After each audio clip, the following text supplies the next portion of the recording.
Hello and a very warm welcome to all of you. My name is Pratik and I'll be taking up the News Today edition of 28th October. In the main news, we have the first news as 7 projects approved under Electronics Component Manufacturing Scheme. So here we'll discuss the whole idea about electronics manufacturing in India and what are the measures that the government has approved in this regard and what are some of the challenges. In the second news, government releases draft guidelines for underground coal gasification. So here we'll discuss the significance of underground coal gasification and the meaning of it, and we'll also understand some of the guidelines of this measure as well. Third news, evolving geopolitical centrality of the Western Indian Ocean region. So here we'll understand the importance that the Western Indian Ocean has in the geopolitical and the geoeconomic scenario of international affairs and what importance does it have with respect to India's national interest. We'll also look into some of the key initiatives that the government has taken in this regard. In the next news, we'll talk about turning urban challenges into engines of growth. So here we'll look into some of the challenges that the urban infrastructure in our country faces and what can be done to improve and build upon those. Then we will look into some of the quick updates. So with the very first news is about the seven projects approved under Electronics Component Manufacturing Scheme, that is ECMS. And this topic is part of GS Paper 3 Economy. Now, why this is important is we need to understand the whole idea that India, despite considered as an agrarian country, most of our economic output, it comes from the manufacturing and the services sector.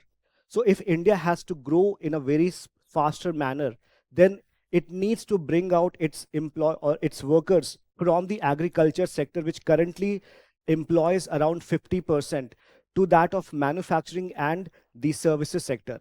Now with the services sector, there is problem in terms of it is highly capital intensive and it also needs intensive skill as well. So for us, a quick way of prosperity is through manufacturing, and the same model is also replicated and has been replicated in countries like Southeast Asian countries like South Korea, and also through Japan and other ASEAN countries along with China. So India has also wanted to use this trajectory as a growth model, especially given the fact that we are trying to become a developed country by 2047. In this context, electronics manufacturing is one of the key ways through which we can develop and we can get a lot of things done. And especially for this, it is important not just for a faster economic growth, but it is also key to investment and for export promotion and for investment and for research and development. So it has multiplier benefit across all the supply chain and the value system. Now in this context, recently what has the government done is that government has tried to bridge the gap along the supply chain of the value creation of the electronic clusters. So understand this. So India already have this scheme called PLI. All of you would be aware of this, production link incentive. So, but the production linked incentive is at the final stage.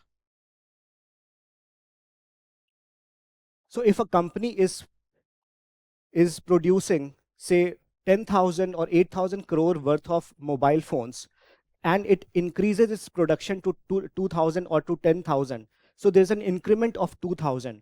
So in that case, that company will get certain incentive under this scheme. But this applies at the final stage. Okay, and for India, it is given to 14 sectors where electronics is one of the sectors. Then on the other hand, we have another scheme called ISM, that is India Semiconductor Mission. Now this is to enhance chip fabrication in the country. And this is at the most basic level or at the bottom or at the very first stage. You can say that this is the first stage of manufacturing of electronics. And this is the last stage of manufacturing. What is missing is the middle part.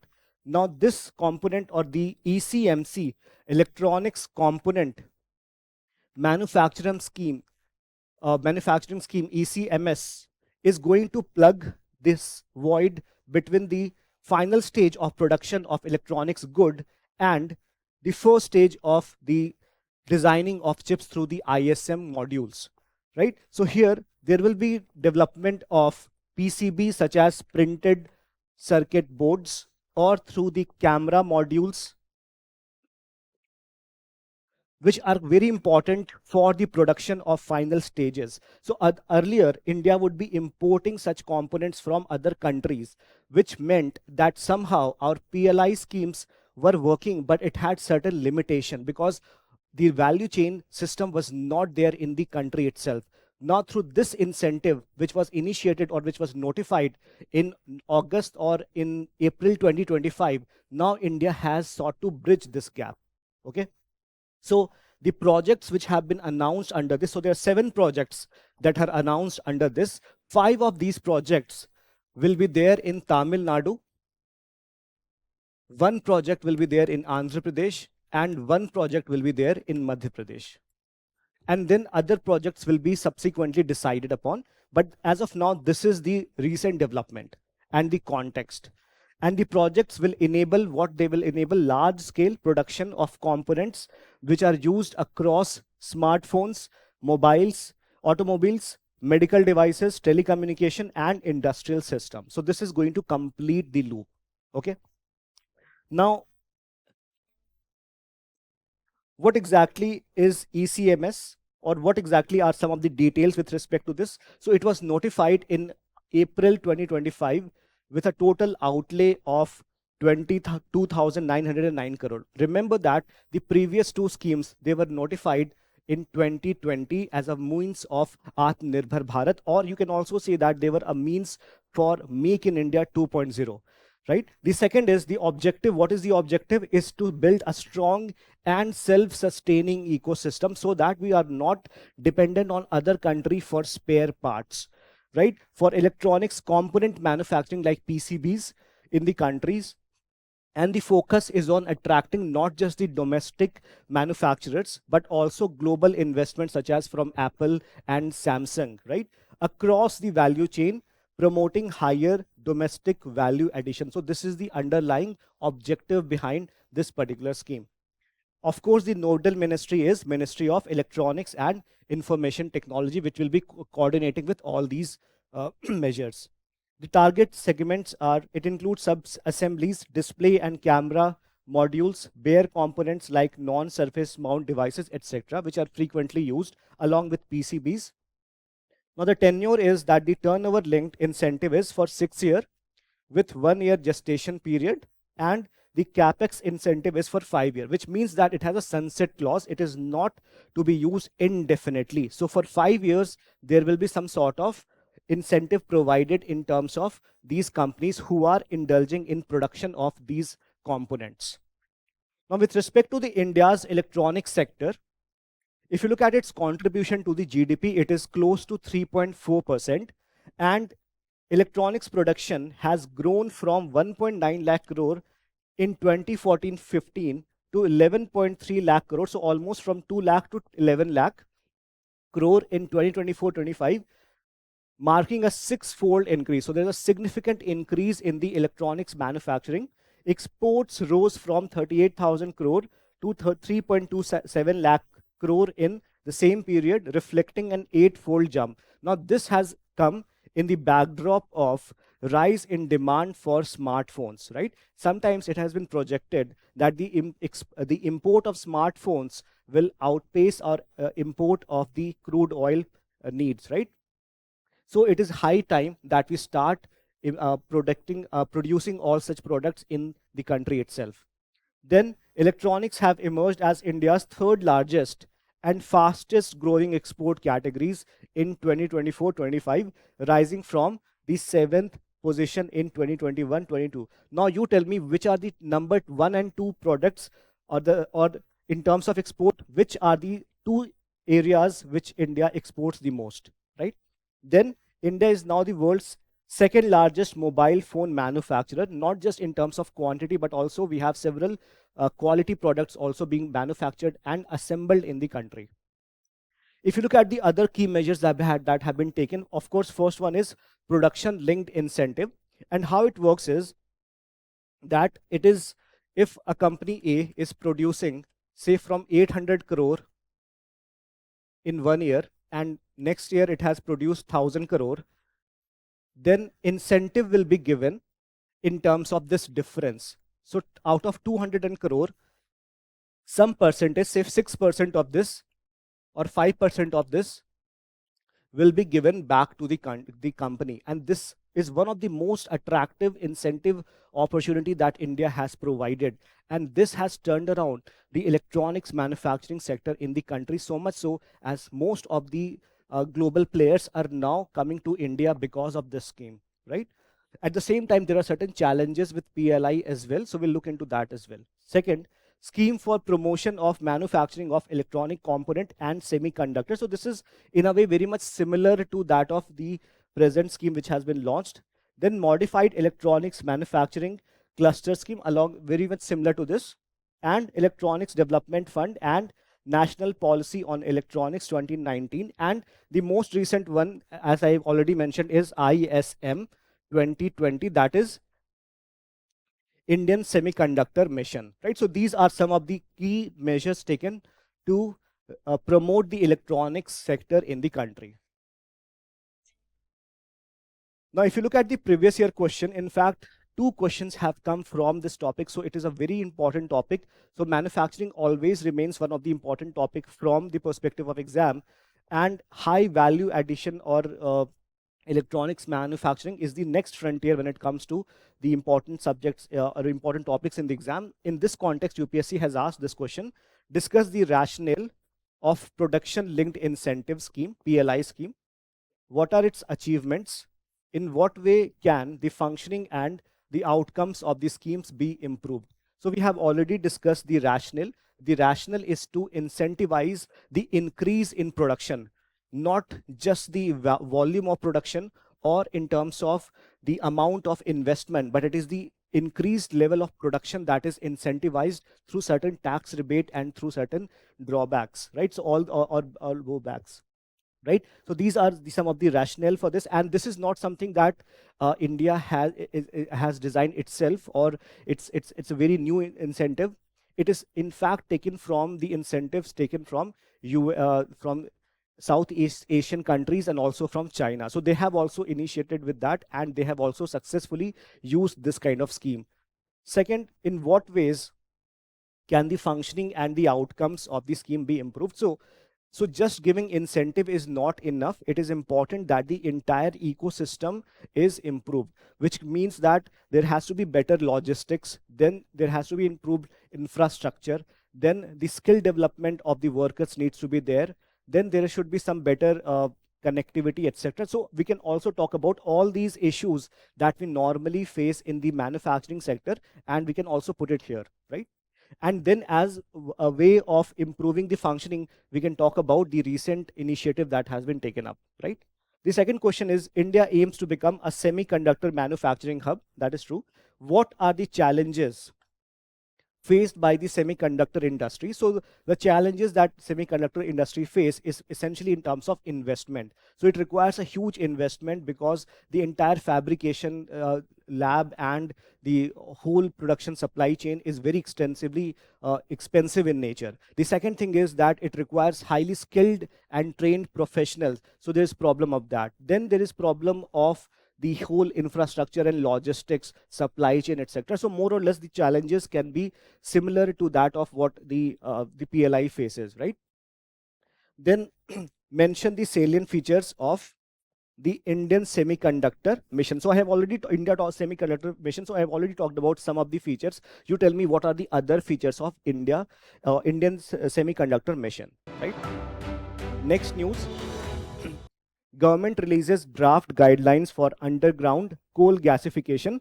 And this is a topic that is from GS paper 3 environment, especially in the context of energy security.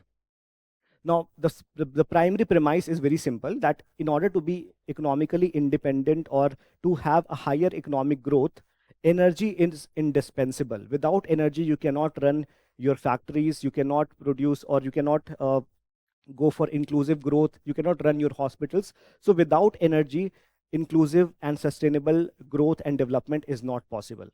But the problem is when it comes to India's energy matrix, or the uh, components of India's energy,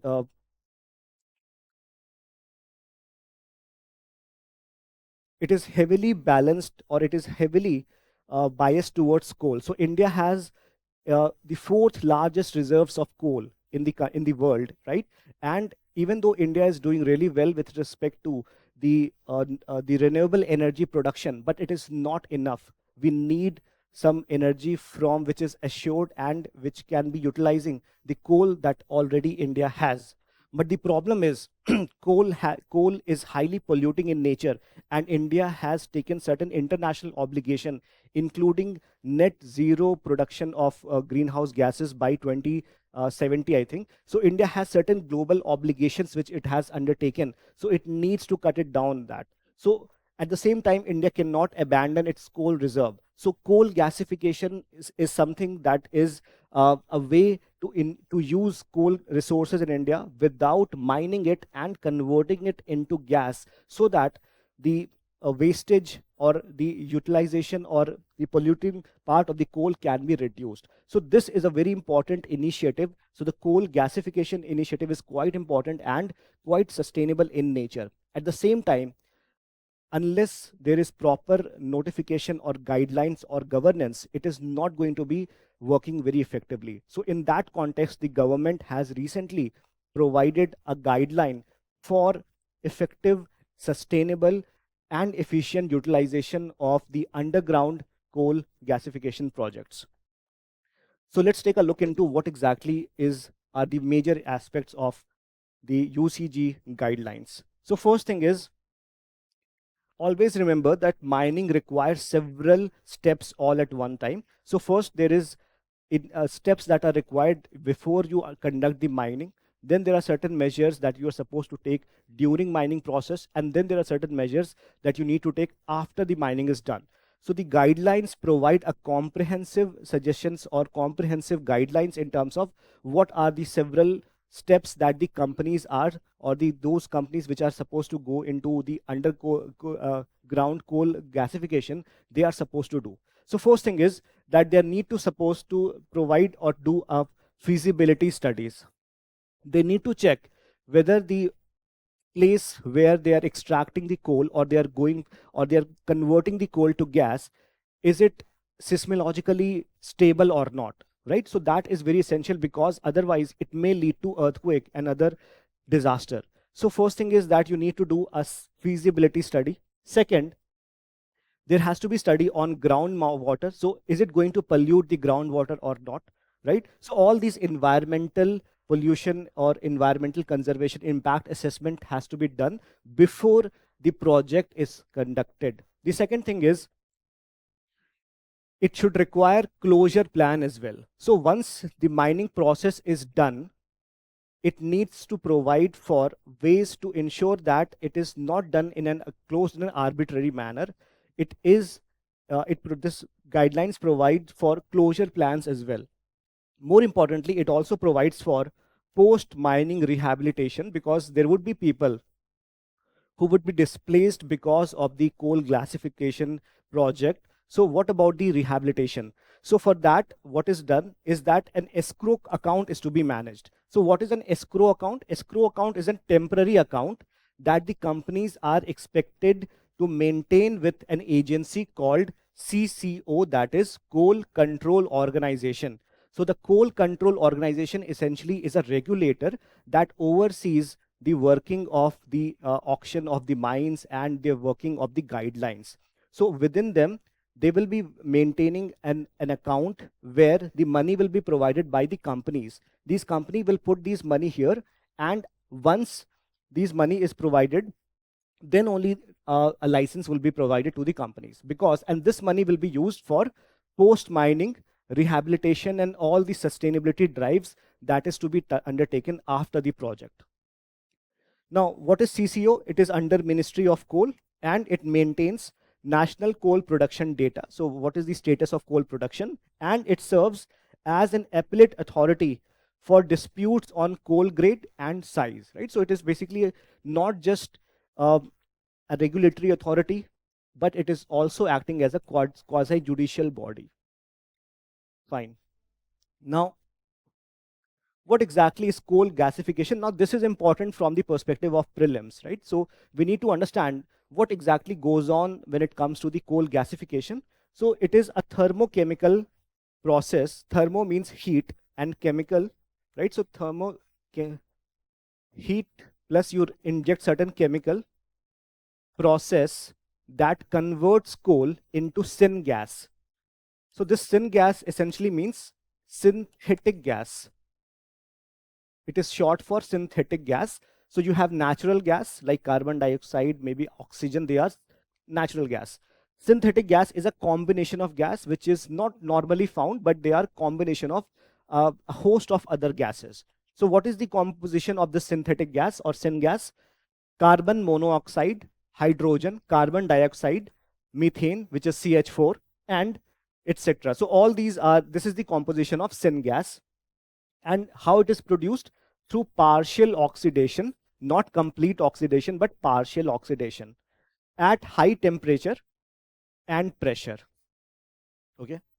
Then it can be integrated with carbon capture and storage, CCS, to cut emission. So normally what happens is when coal is extracted, it is taken out from the mine, right? And then it is used for energy production.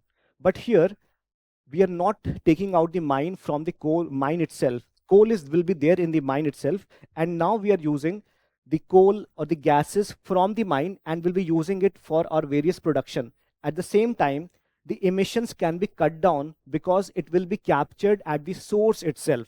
So again, this is not something that is mandatory, but it can be done, and it will be highly efficient and sustainable if it is done. Okay. Then it enables cleaner coal use, producing syngas for power, methanol. So it can also be used for producing urea, fertilizer, ammonia, urea, and liquid fuels, right? So it has multiple uses, not just to be used as a source for power, but it can also be used for producing your fertilizer and also for liquid fuel. Now, what are the challenges?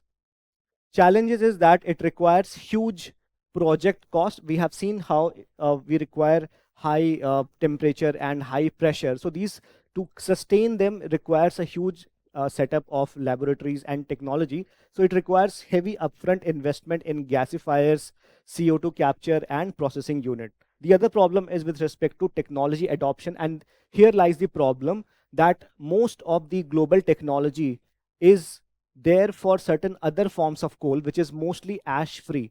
But Indian coal is characterized by high ash content, right? So here, this technology is not particularly adaptable to the needs of the coal that is present in India, right? So this is, most of the global technologies are suited for low ash coal, which is not the case in India, because Indian coal is characterized by high ash content. Therefore, this is somewhat difficult to adapt in case of India's case. Third is, most of the coal supply that is present is not at one place and it is inadequate. So it also makes for this inconsistent coal quality and absence of assured long-term supply agreement, right? So it impacts the operational stability of these mechanisms. Next, the input cost also increases because of, apart from the high object or project cost, because it requires combined expense of coal, oxygen, and water, makes domestic gasification, it makes it costlier than importing the LNG or natural gas. Because of these high production cost, it makes more sense to import the natural gas instead of producing it here. So what can be done to overcome these challenges? First is that we need to advance to commercial scale so that we have some sort of assured supply of the commercial coal, and the project whole system can be streamlined. Then it should be sustainable. So CCUS should be integrated within this coal gasification projects.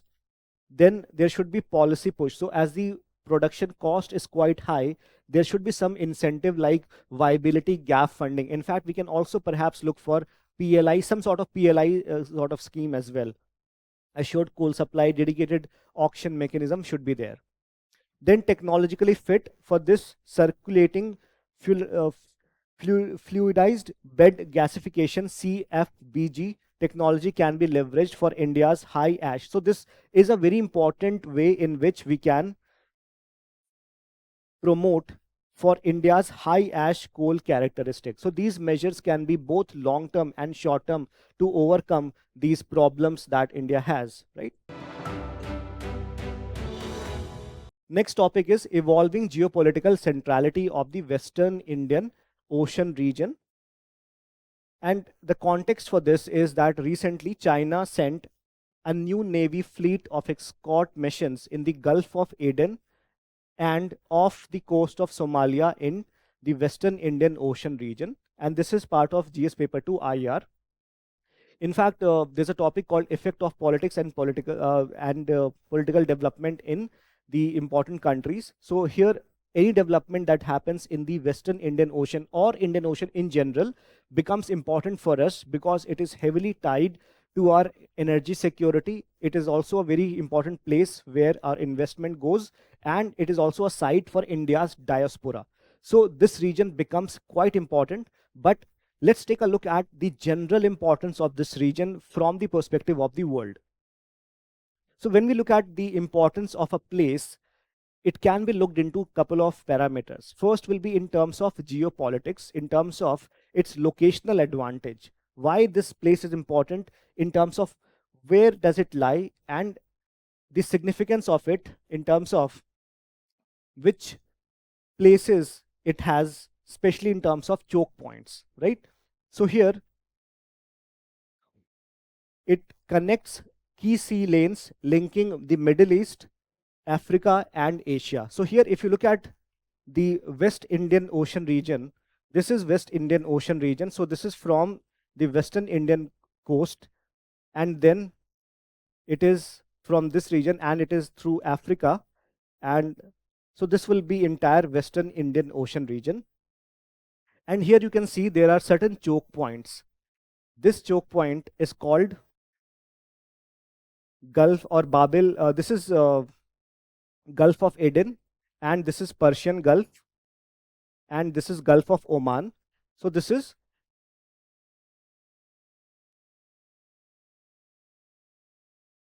Strait of Hormuz. Very important point. So this point is very important, from where 20% of the energy supplies goes. And if this region is captured, then the energy security of a lot of places will be under compromise. So, and the second part is here, this is Gulf, Red Sea region, and this is Gulf of Aden. And this part is called Babel Mandab. Okay.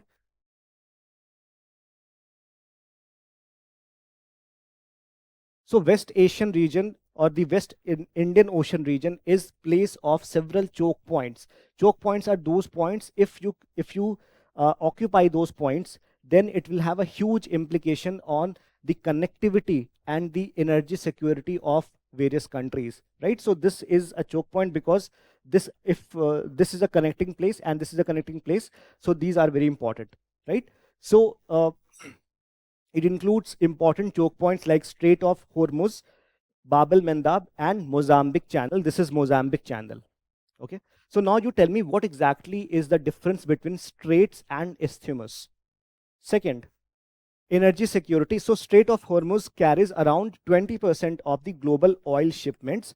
So the first important reason why Western Indian Ocean is important is because of the fact of its geopolitical location. The second point is with respect to the fact that it has huge implication for energy security. The third important thing is with respect to trade or economic aspects. So the total ocean asset base of this region is close to 333.8 billion. And fourth, it is gateway to Africa. It acts as a bridge between Asia and Africa, right? So these are some of the important reasons why the Western Indian Ocean region is important. Next, why it is important for India. apart from all the reasons that we have discussed, there are certain specific reasons why the Western Indian Ocean region is important for India. The first one is because of the prominence that India has given for Indo-Pacific, right? So Indo-Pacific is a region that starts from the Western Indian Ocean region and then it goes all the way to the Pacific as well, right? So here, strengthening of this is that it strengthens the India's engagement with countries such as France, United States, and others. Why? Because these countries have their bases along these countries, right? Then India can act as net security provider. India always have uh, aspired to be a net security provider. It enhances India's image and influence as a regional power. And it also incorporates, or it also has uh, complementarity with India's aspiration to emerge as a blue economy. So it is central for India or Indian deep ocean mission as well. That is very crucial for India's resources that are underlying in the seabed, right? So these are some of the reasons why the Western Indian Ocean region is important for India. Apart from that, you can also write the diaspora. In most of these countries, including the countries, have significant presence of Indian diaspora, right? Plus, it also is a important for India's soft power or power of persuasion, right? So it is very essential for these aspects as well. Now, what measures India is taking to safeguard its interest in the Western Indian Ocean region? But before that, let's talk about the challenges. So challenges is, first, there is rising Chinese influence. So China is using policies like debt trap diplomacy to increase its influence, right? So in China wants to ensure, or China has this policy or this program called BRI, that is Belt and Road in initiative. So under Belt and Road initiative, China is providing infrastructure support to several countries, and most of these countries are those countries which do not have proper infrastructure, and China is providing them loans at very concessional rates. But the problem is they are not able to repay those loans, and then China is trying or it wants to capture those places or leases that place, right? So this is essentially called as debt trap diplomacy. It is trying to make the country provide so much debt at such a concessional rate that they cannot refuse, but eventually they are not able to maintain them because of poor governance and because of other factors. Then China takes up the countries as part of its as part of this whole strategy. So China, as this policy, has occupied or provided or taken up military base in Djibouti and also in Gwadar in Pakistan. Then apart from the Chinese influence, there is emerging maritime threats such as maritime piracy, illegal carrying of weapons, and drug trafficking. There's also conflicts such as conflicts in Yemen where the Houthis militias had occupied certain choke points. You may have heard about, especially after the Israel-Hamas attack, the Houthis are basically the proxies of Iran, right? So they have been towing the line of what Iranian government is suggesting them to do, and as a coordinated response, they had choked the Red Sea area, and that really had a detrimental impact on the global energy and trade security, right? So this essentially is one of the threats that this region faces. Then there are other non-traditional threats as well, which are not coming from any state players or non-state actors, but through issues like environmental threats. And these environmental threats are driven by climate change, which can be in terms of uneven rainfall or cyclones or earthquakes or tsunamis, etc. Right? So these are the challenges faced by the Western Indian Ocean region. So in terms of India's response, the most significant response that India has is characterized by Sagar, that is security and growth for all in the region. So security means that India will not only tackle the traditional security but also the non-traditional security threats such as maritime piracy, such as environmental degradation, etc. So India will be active in providing security for all, right? Then growth.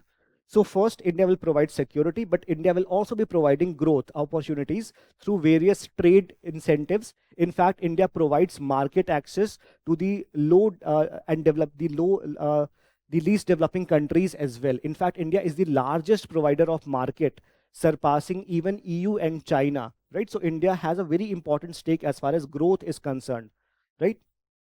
Then this strategy was increased, or it was expanded to Mahasagar in the recently, I think in 2025 itself, which essentially means mutual and holistic development, or holistic development for all, right? So it is essentially, it has expanded upon the whole domain of Sagar to the global south region, including in the Indo-Pacific Ocean region, right? So this is Mahasagar. Now you tell me how Mahasagar is different from the Sagar doctrine. Second is, India has also championed membership in common multilateral forums such as Indian Ocean Rim Association and Indian Ocean Naval Symposium. Then defense cooperation and capacity building. For example, naval exercises like Konkan between India and UK. Then strategic partnership with island nations. For example, Mauritius has developed runway and jetty with Indian assistance at Agalega Island. Other initiatives include Information Fusion Center IOR, Operation Sankalp, played a pivotal role as the first responder and preferred security partner, Chabahar Port, Iran, etc. So these are some of the initiatives undertaken by India to promote its interest in the Western Indian Ocean region. Next topic is turning urban challenges into engines of growth. And urbanization is a topic that is there in Indian society, GS paper 1. Uh, and it can also be asked as part of GS paper 2, social justice, or it can be asked as part of, say, GS paper 2, Indian polity or governance, right? So it is something that cuts across various subjects. And why it was in news recently, you all know that US has hiked its H1B visa fees, and this has led to a lot of speculation that maybe more and more Indians will now be persuaded to not go to US but come back to India. So in a way of reverse brain drain. So there's an article published by, or written by, Amitabh Kant, who was a former CEO of Niti Aayog. So he has penned down his thoughts with respect to what we need to do to attract those people who would be coming back to India. So his central argument is that it is not just important for us to provide for the facilities in various industries or say universities, but it is important that we improve the quality of life, especially in the urban areas, so that those who are coming back to the India, they should not feel that they are missing out on a lot of things that they would be in the developed countries, right? Especially like in US. So this article talks about the core challenges that Indian city faces and what can be done to overcome these challenges. So let's look into those challenges first. But before that, let's talk about the potential. What exactly is the potential of the Indian urban areas or urban potential? So if you look at the Indian urban population, as per the census 2011, around 31% of the Indian population lies in the urban areas, and it is set to grow by 50% as per the World Bank report by 2040. In fact, it is set to grow even more if you look at the other growth of the tier 2 and other urban conglomeration.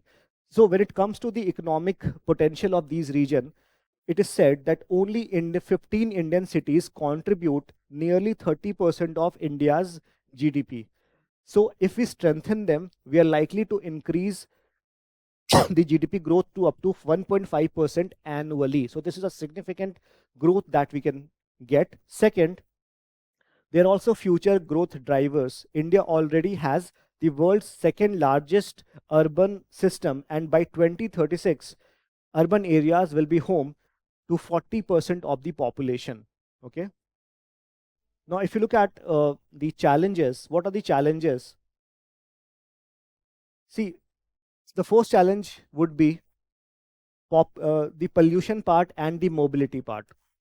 So if you look at Delhi itself, so Delhi is a place which is full of air pollution, and year after year the quality of life is declining in the city, right? But Delhi is not just the only city which is plagued by pollution. In fact, India has 6 cities out of 10 most polluted cities globally, with issues like vehicular emissions, construction dust.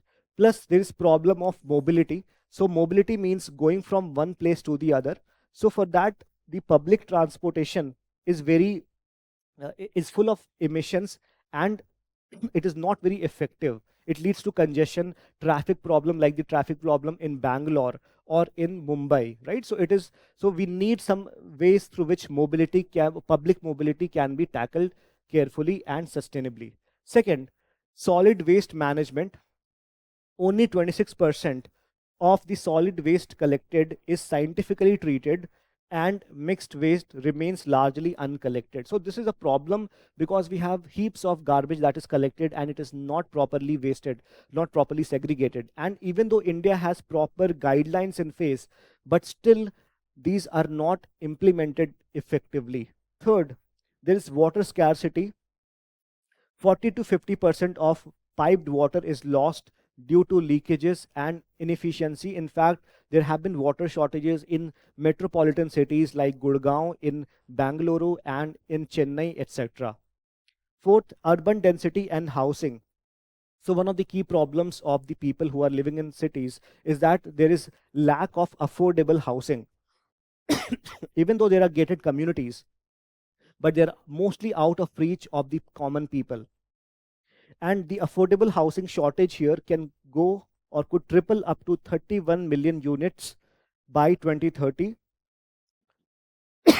And there is issue of low floor space index, which basically means that in one particular area region, the height of the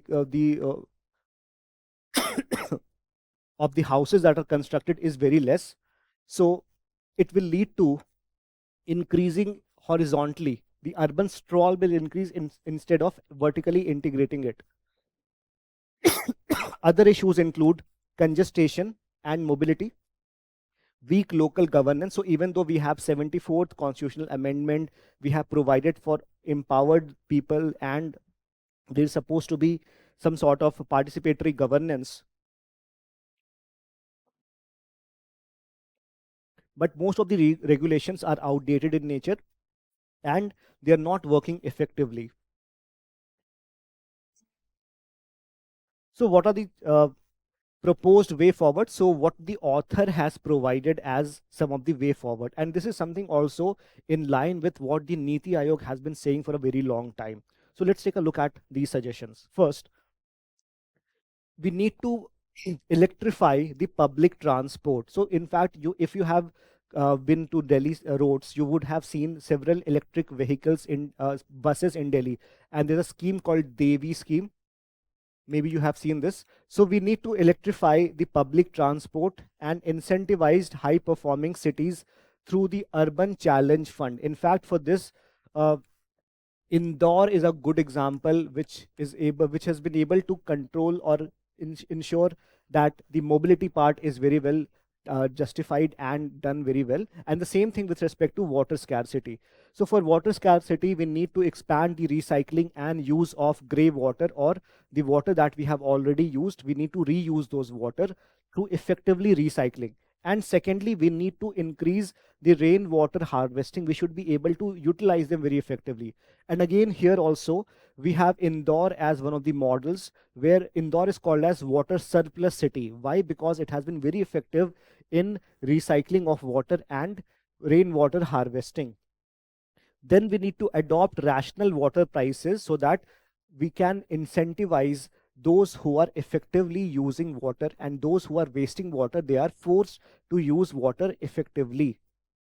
Then urban density and housing, we should allow for higher floor space index, which means that on a single layer or in this area, we should be able to construct vertical buildings so that more and more houses can be created, right? Adopt sustainable models like Singapore.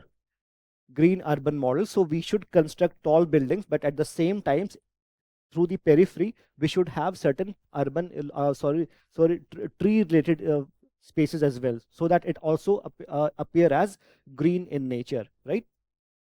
So the third would be, again, there's following models from Paulo and Tokyo. Developers could gain height allowances in exchange for contribution to social housing or transit infrastructure. So in a way, incentivizing the developers. Then governance and capacity, develop devolve powers and finances to city government, improve revenues via property tax reform, digitizing the tax land records and land value capture, as was done in Hong Kong.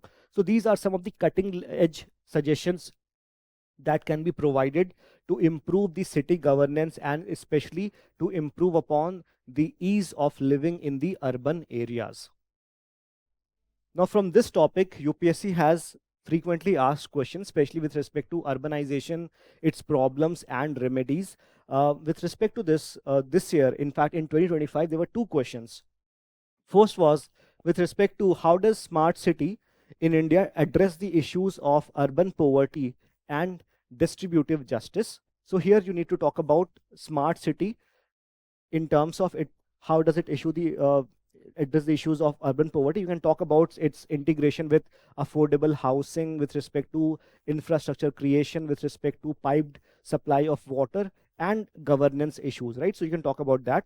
Then how can AI and drones be effectively used along with GIS and RS technology techniques in locational and area planning, right? So area planning is very effective when it comes to urban development, right? And for that we can use cutting edge technologies like AI and GIS, so they can help us through understanding the data very effectively and analyzing the data, collecting the data, and the concrete 3D mapping of the place, and also understand the land use changes as well, right? So for effective monitoring and data-led efficient policy making, we can use AI and GIS, right?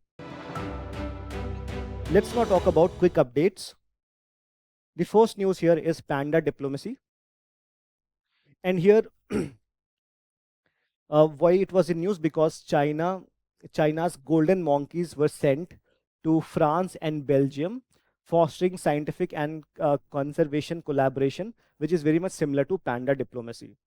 And what about golden monkeys? So these are golden snub-nosed monkeys. They are, it is a Afro-Eurasian primate native to the central and southwestern regions of China. So first of all, understand the term diplomacy. So diplomacy is essentially between two countries or between several countries, is a way of engaging with other countries, right? So diplomacy is not just about the hard matters like politics or about economics, etc. It is also about cultural, it's about sports, etc., right? And for this, animal exchange is one of the important pillar of diplomacy, and this is a larger trend of animal diplomacy, where countries give or gift the animals that are inherent or they are part of their country's tradition to those that of other countries as a symbol of respect, right? For example, recently Malaysia gave orangutan to other countries as a form of orangutan diplomacy. Australia gave or uses koala, which is part of Australia, as part of koala diplomacy.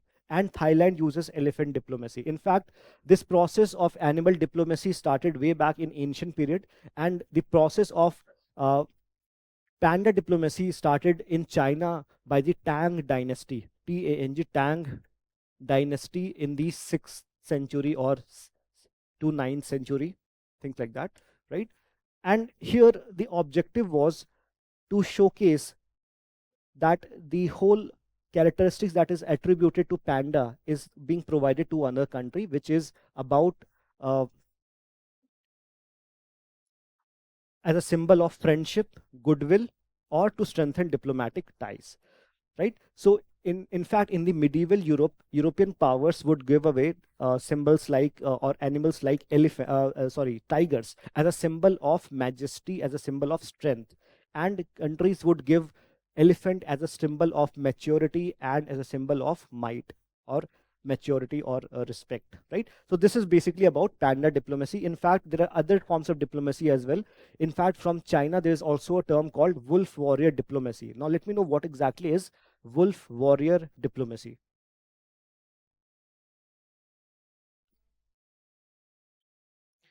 Next topic is stable coin, and we have already discussed a lot about stable coin, but what is important here is that Japan has also joined the stable coin bandwagon, and it has launched the world's first yen pegged stable coin. Okay, so that is the news.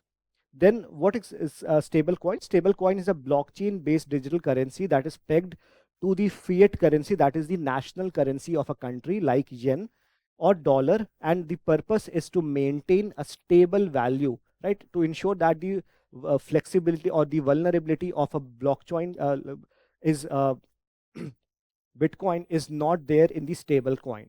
Second, it enables faster, low cost, and secure digital transition or transaction, bridging traditional finance and cryptocurrency.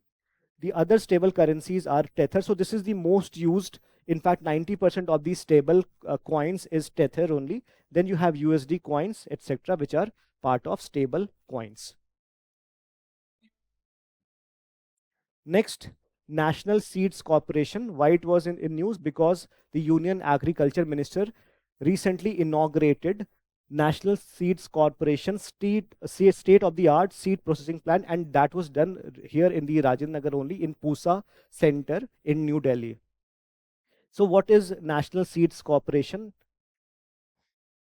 Its objective is to promote and develop seed industry in the country through supply of quality of seeds and through agro input services, as well as to enhance agricultural productivity. So long story short, it is to provide and develop seed industry, right? It functions under Ministry of Agriculture and Farmers Welfare. It was established in 1963, and it is also categorized as Schedule B Mini Ratna category, one in corporation wholly owned by Government of India, right? That is what is required from this. Then adjusted gross revenue, and this is very important from the perspective of telecom industry. Recently, Supreme Court allowed the center to reconsider the AGR issue, that is the adjusted gross revenue.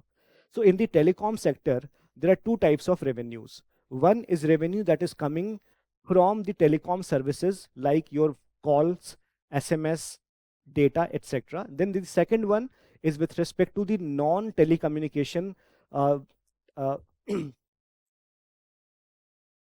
profits, such as the interest earning funds and dividend, right? So these are the profits, two types of profit that telecom industries get.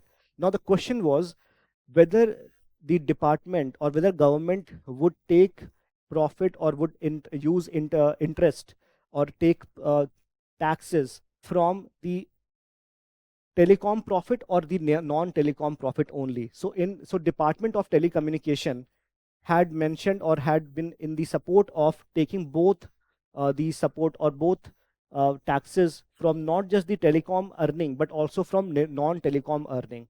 But this has been contested by the telecommunications giants, including Airtel and Vodafone, etc. So they have contested that if the government takes taxes from the non-telecom services also, then the telecom industry will not be able to function properly, because the entire profitability will be paralyzed, right? So earlier the Supreme Court was going along with the government's notice or government's jurisdiction or government's version of things, but recently now the Supreme Court is understanding that perhaps this was a too harsh a move, and perhaps it is important that the government only takes up the revenue from the telecom part only, or the profits of telecommunication operations only. So what is the issue with AGR definition? The companies have been of the view that AGR should comprise the revenue generated from the telecommunication service only, and non-telecom revenues should be exempted here, right? And this is the practice that is followed all across the world. In fact, US, Southeast Asia, Japan also have the same version only.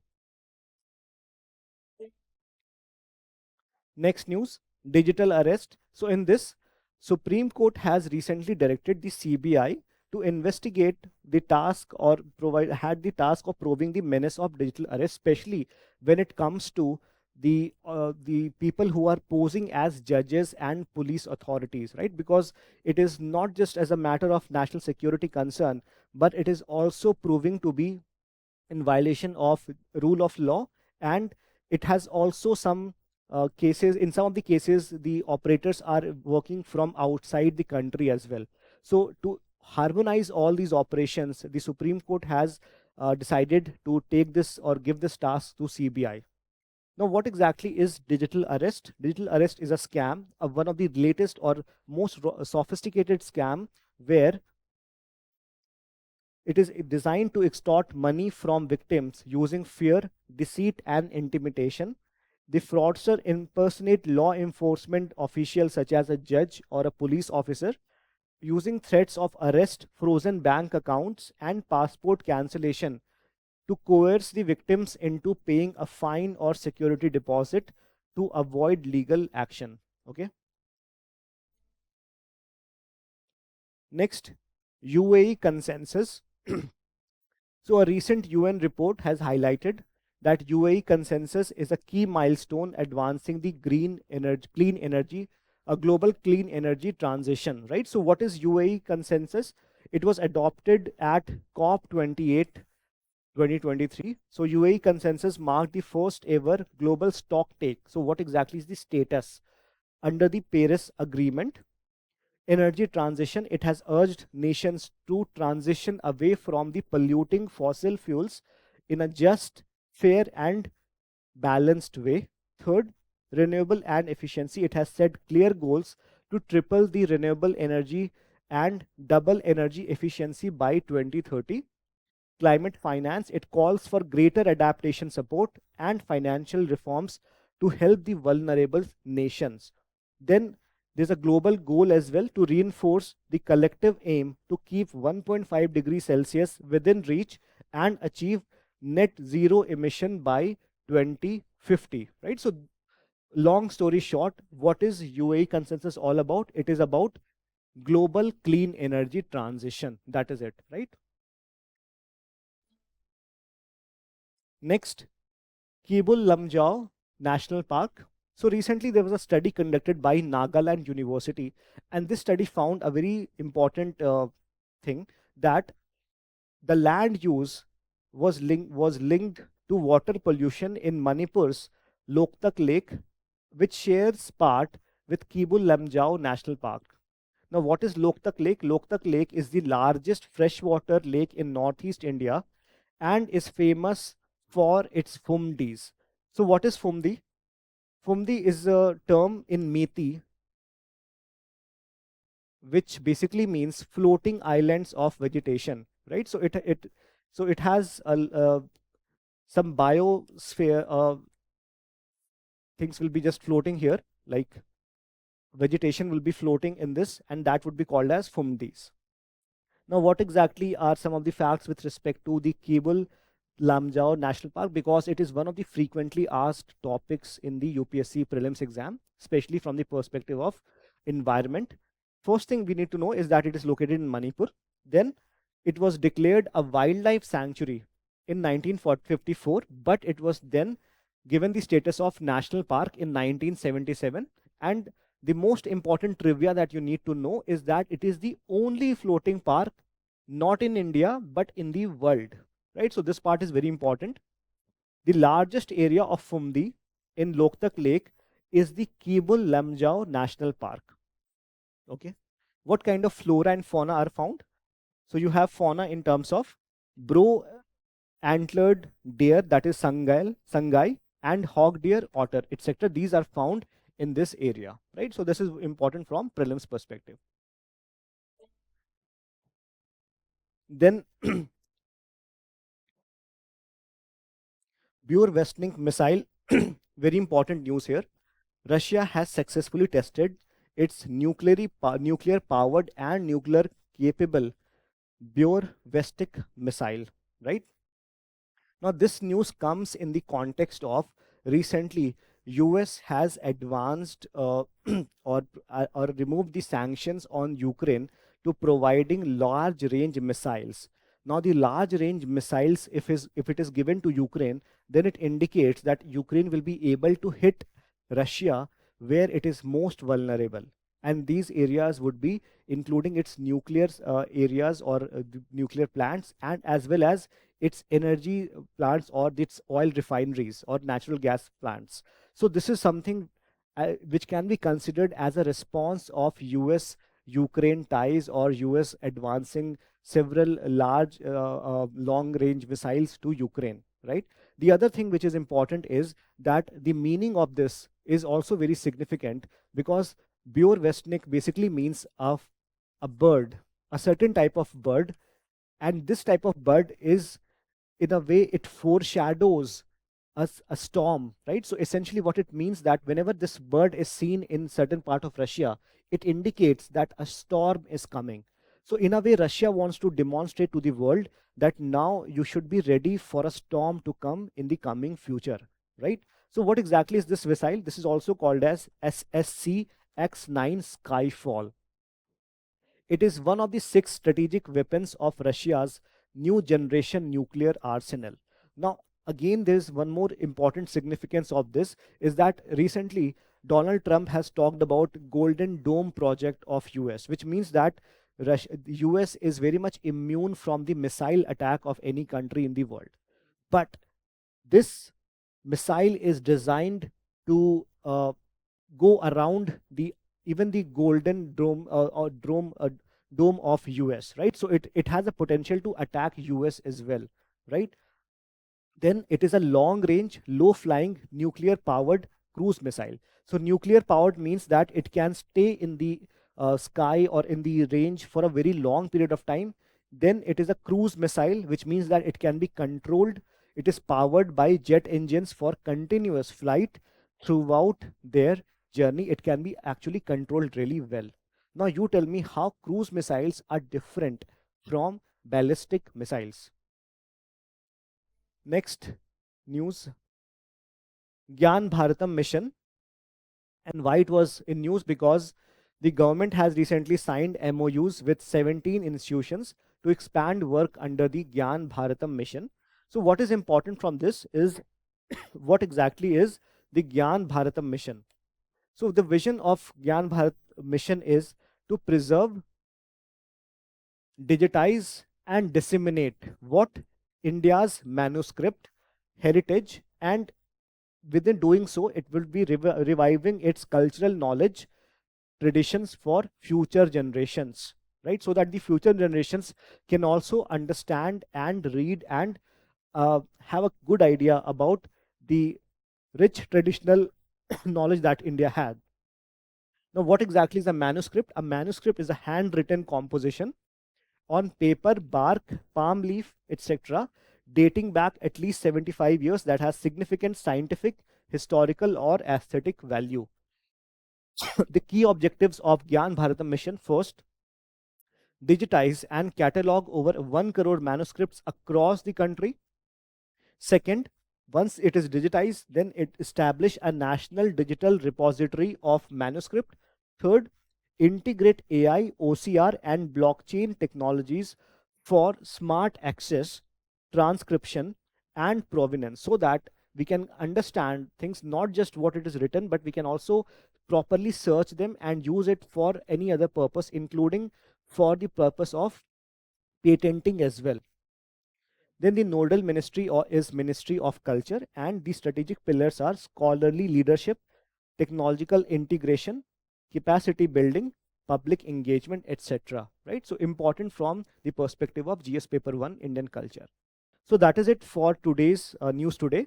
Let me know in the comment what exactly is the answer of the questions that would be flashing up in your screen.